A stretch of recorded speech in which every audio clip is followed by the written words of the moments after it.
From our last monthly poll on Patreon, I asked you on what topics would you like to see for our next video, and you guys chose to turn the Magic Knight Captains as the Gotei 13 as our March poll winner. As the Magic Knight Captains and the Vice Captains cannot possibly fill all the roles of the Gotei 13, we'll also be picking up several mages in the Clover Kingdom who are fitting enough to be the Gotei 13's captains and lieutenants. Of which division of the Gotei 13 do you think will these characters belong to? Will they be captains or lieutenants instead? Let's find out together in today's episode. But wait, this video contains some spoilers, so I advise you to watch at your own risk. So strap in, let's grab our pencil, and let's draw, even if we are.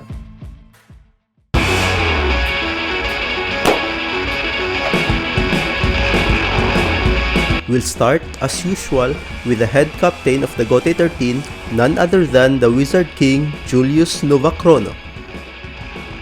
Turning Black Clover characters into a different art style is very new to me and feels like an unknown environment. Thus, when this topic won our March poll, I'm not really sure if I could pull this through. Not to mention that Black Clover revolves in a fantasy setting in which I'm having a hard time transforming a character's look and feel into the world of the Shinigami by trying to avoid making them look like dressing up as Soul Reapers rather than becoming a Soul Reaper themselves. An example of this is Julius' Shinigami design. While his Wizard King attire is very mystical looking and full of gold accessories, I tried minimizing this to fit to the Bleach Gotei 13 aesthetics while also retaining his look and feel at the same time. But I also see to it to make his Shinigami look more special since he's the head captain after all. You might also notice that I did not draw his katana here since I wanted it to be hidden or is out of sight as a reference to his coverless grimoire.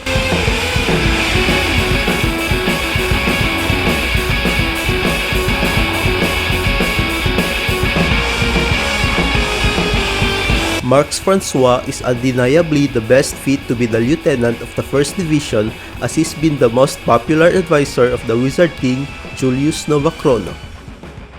You might know me to be, as much as possible, incorporate a piece of the character's original design into the new one, but it's a different story for this piece. You might observe that a handful of Magic Knights have fur or coat in their original designs, and this small piece of detail is what I should work around with for the remaining characters.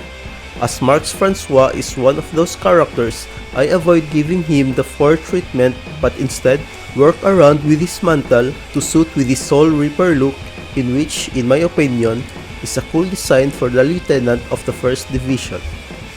Seeing how simple his Shinigami design is, it's kinda weird to see that this is one of my favorite Gotei 13 designs out there.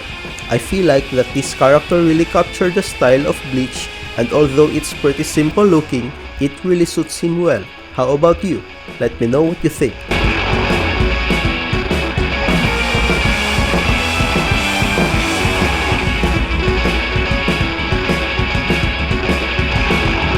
Who agrees that the Black Bulls might be our best option here to be the 2nd Division, which is responsible for the assassination and undercover operations? Well, I guess almost all of you does. For the captain of the 2nd Division and the captain of the Black Bulls, Yami Sukehiro is the perfect fit for the role. Considering that the Black Bulls are somewhat trained in infiltration and stealth missions, Yami's clan is also previously known to be a family of assassins. There are actually no significant changes for his appearance here except for a change in art style, but I am very happy how his division captain look turned out here. I don't know about you, but Yami's belt is what stand out for me from his original design, so I made sure to include it for his Shinigami attire. I also added the shape of the Black Bulls logo on his belt, in which actually I'm pretty proud of.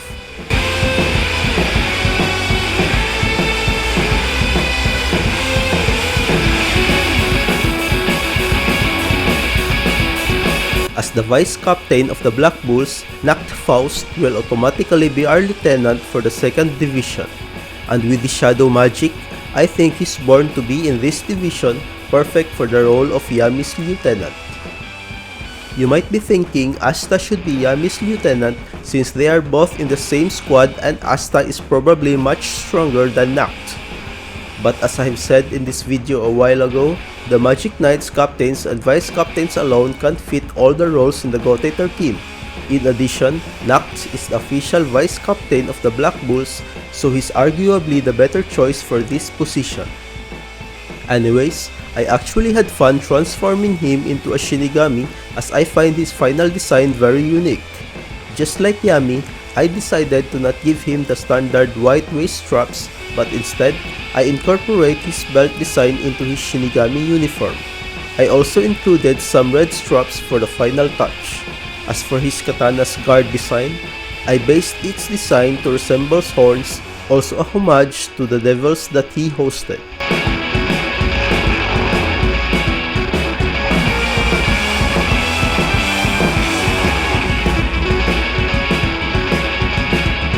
As Yuno Greenbrial quickly rose to the ranks and immediately becomes the captain of the Golden Dawn, I should say it's totally disrespectful if we don't include him as one of the captains of the Gotei 13. Yuno's incredible raw talent and abilities made me think that he's one of the most intelligent mages in the Clover Kingdom out there, thus made me put him as the captain of the Intelligence and Information Division. I think I did struggle for a while when I was designing and deciding his Shinigami look here, although at the end, I felt very satisfied with the result. I based this Shinigami design from his initial attire from when he was still a newbie in the Golden Dawn, as that was more personalized in my opinion. With so many Gotei 13 character designs that I've done on this channel, Yuno's original design allowed me to explore new ideas that I've never thought I could think of, giving him a design with a sense of individuality.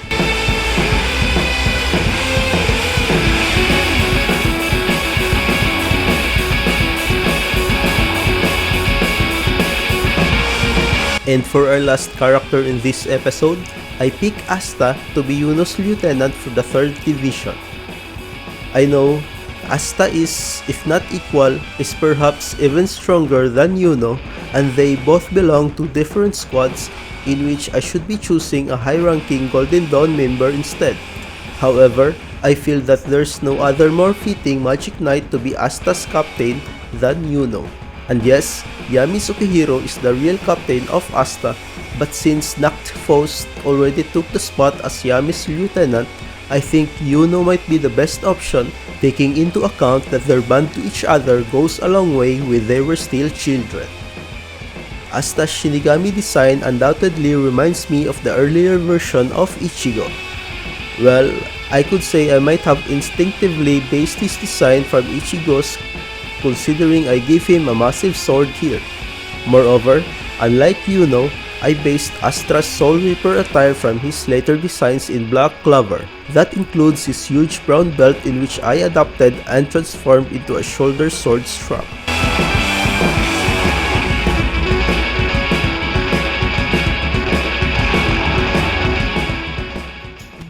Thank you so much for coming by and for hanging around. If you love this video, be sure to hit the like button and leave a comment. It may be a small gesture, but it really means a lot to me. If you want to see the next part of this video, you can check out the links in the description below. Special thank you to my patrons in Patreon. This video will not be possible without your support.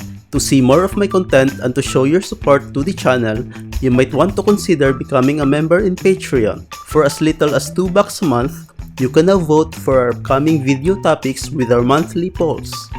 We also have some amazing perks such as access to my full resolution drawings, early access to my future videos, coloring pages, digital drawings. You'll also have a chance to request your own character and get featured on my videos. You can also read my silly weekly dump comics consisting of your favorite anime characters for you to enjoy, and so much more.